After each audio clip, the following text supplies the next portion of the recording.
Bonjour, dans cette vidéo nous allons apprendre à tracer sur la calculatrice et sur un graphique sur votre feuille, sur un nuage de points, nous allons apprendre à tracer une droite de régression ou une droite d'ajustement affine. Voilà, ce sont deux synonymes. Alors je suis toujours dans le cadre de l'exercice numéro 1 avec l'évolution des salaires.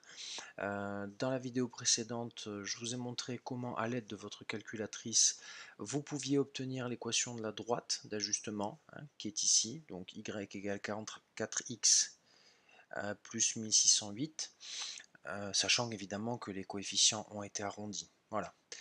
Si nous revenons sur l'utilisation de la machine, en faisant seconde et f de x, c'est-à-dire en regardant la partie graphique statistique, nous nous apercevons que le mode statistique est affecté, c'est-à-dire que voilà, on peut tracer notre nuage de points. Je fais quitter. Nous avions rentré, donc ça je n'ai pas changé, nous avions rentré les valeurs de la série, enfin, c'est-à-dire l'évolution des salaires en fonction du rang, c'est-à-dire en fonction des années, et on avait obtenu le nuage de points ici.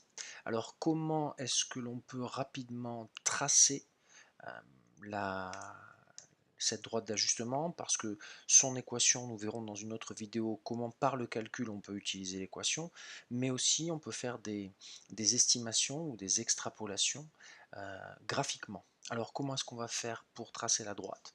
C'est très simple. Donc avec notre calculatrice f de x égale, on va rentrer l'équation de la droite qu'on a obtenue, donc 44x, la touche x est ici, plus 1608, voilà, on fait entrer et on fait graphe.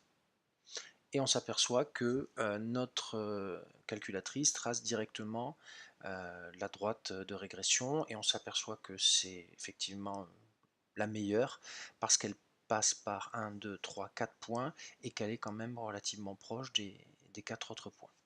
Bon, cela dit, je vous ai précisé que la calculatrice n'était peut-être pas l'outil le plus adapté pour pouvoir faire des estimations ou des extrapolations. Alors ça, je pourrais le remontrer dans une autre vidéo, mais je vais me concentrer sur le tracé de la droite sur votre nuage de points.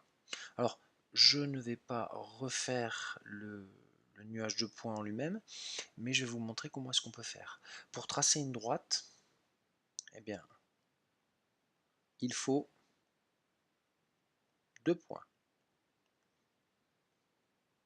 Ces deux points peuvent être déterminés, les coordonnées de ces points peuvent être déterminées grâce à notre équation, 44x plus 1608, mais c'est l'avantage de la calculatrice, puisqu'on a rentré notre équation de droite ici, en faisant seconde graphe, c'est-à-dire en cherchant le tableau de valeurs, eh bien, nous avons les coordonnées de x et de y, c'est-à-dire que nous avons autant de points que nous voulons.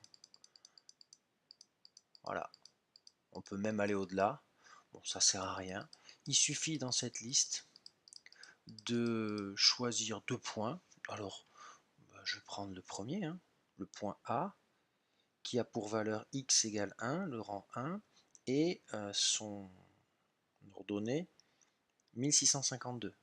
C'est pas tout à fait la même valeur que sur le nuage de points, parce qu'on avait 1650 sur le nuage de points, je vous le rappelle, mais là, ce point-là, il est sur la droite d'ajustement. Il nous faut un deuxième point, pourquoi pas le point B, par exemple, 7 et 1916 en termes de salaire, c'est-à-dire le point de coordonnées 7 et 1916. Vous placez vos deux points sur votre nuage de points. Je le fais de manière très approximative. Vous avez vos points A et B que vous placez, vous les reliez et vous avez votre droite d'ajustement et vous obtiendrez exactement la même chose que ceci. Voilà. Mais écoutez, j'espère que cette vidéo vous sera utile. Si vous avez des questions, évidemment, n'hésitez pas. Je vous souhaite bon courage et je vous dis à bientôt.